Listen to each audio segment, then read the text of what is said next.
I hardly know what to tell you about the next half hour, except that it has been reported as true by those to whom it happened. It has been investigated, and no one, as yet, has been able to explain it or disprove it.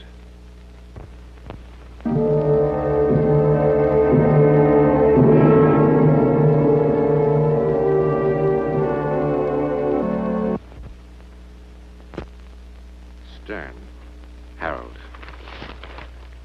age 53. Died April 14th. No known next of kin. Who could explain the inexplicable events in the life of Harold Stern? Certainly what happened to him and to those involved with him has never happened before. And certainly it will never happen again.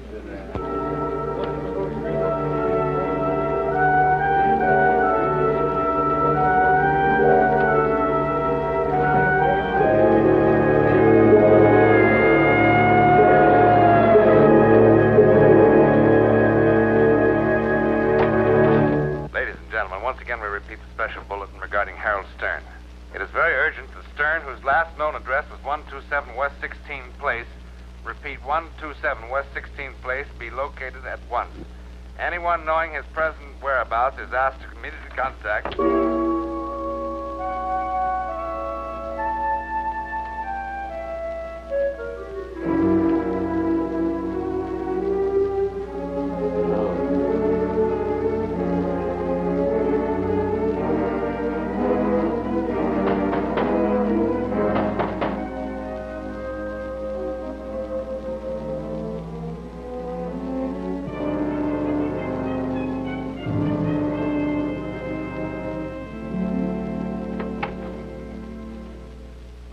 What a merry chase you led us. I beg your pardon? We've been tearing the city down looking for you, Mr. Stern. Afraid you made a mistake. My name is Jordan. Frank Jordan. That's the name of the mailbox. No mistake, Mr. Stern. I'm Lieutenant Barry. Dyed your hair, comb it differently, but the description still fits. Why did you do that, Mr. Stern? I tell you, you made a mistake. I don't understand this. I don't understand you. I think you were public enemy number one. I'm telling you, you've made a mistake. All right, now cut it out, will you? Give me the lab. We traced you through some tax accounts you used to work for. Manager said you had pledged him to secrecy. But in a case like this, this Lieutenant Barry, we finally located Harold Stern. Yeah, we'll have him over at the hospital in 15 minutes. You will not. I get your coat, Mr. Stern. Pretty chilly outside. You can't tell me what to do. You can't treat me as if I was a criminal or something. Get out of my house. No. Wait a minute. I'm sorry. I guess I did barge in on you kind of impolitely, but this girl in the hospital is unconscious. She's liable to die any minute unless she gets a transfusion. You have a pretty rare type of blood, Mr. Stern. The hospital told me you're the only known donor in this whole area. There has to be others. Instead of wasting your time here with me, why don't you go out and find some other blood donor?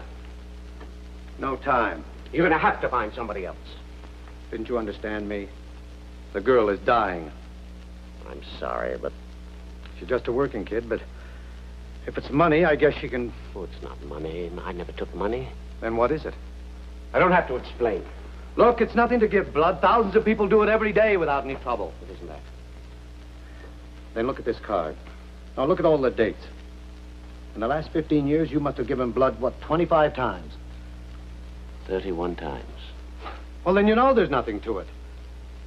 Is there anything on that card about my giving blood the past 3 years?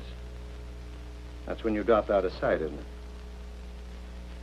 I don't want to talk about it. Changed your name, moved clear across town, warned your friends not to tell anybody? Now, look, Lieutenant, I've got a lot of tax work to complete tonight. Instead of wasting my time and yours, why don't you go out and find another blood donor?